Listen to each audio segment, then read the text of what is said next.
Papatayin na sana ni Emil si Magnus, buti na lamang pinigilan ito kaagad ni Ayen. Dumating na sina Lucas sa bahay ni Mama Unan upang kunin ang mga diamante.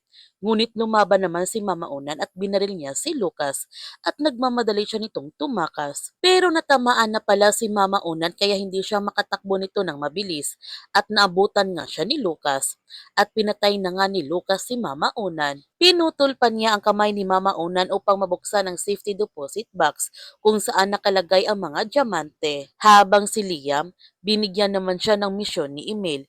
Kinakailangan niya mahanap si Olsen at bibigyan siya nito ng 30 minuto upang hanapin si Olsen at dalhin ito sa kanila ni Dado, buhay man o patay.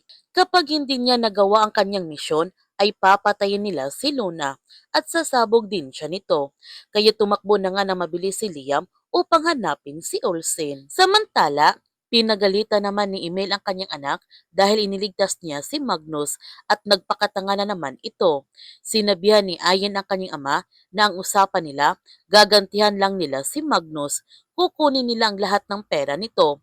Pero wala sa usapan na papatayin nila ito. Nagtataka naman sina Greta at Magnus na may kinakausap si Emil na hindi nila nakikita.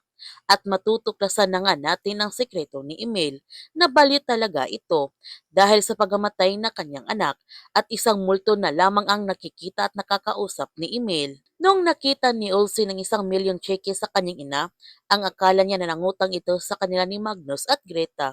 Kaya sinabihan niya ang kanyang ina na hindi niya kailangan magtrabaho ulit. Kaya siya nagsikap na mag-aral upang siya na ang magtataguyod sa pamilyang ito at siya na ang mag-aalaga sa kanya kaya hindi na niya kailangan ang cheque na ito. Tinawagan na nga ni Magnus ang kanyang sekretarya upang mag-withdraw ito ng 300 million sa kanilang bangko. Ngunit hindi makaka-withdraw ang sekretarya ni Magnus ng 300 million dahil 12 million na lamang ang kanilang pera sa bangko. At si Greta na lamang ang magpapaliwanag nito sa kanya.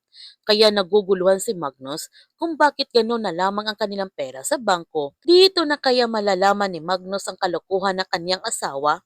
Yan ang ating abangan sa Roha. Kung bago ka pa channel ko, don't forget to like, subscribe, and click notification bell para palagi kang updated sa mga videos na upload ko. Thank you for watching and God bless to everyone.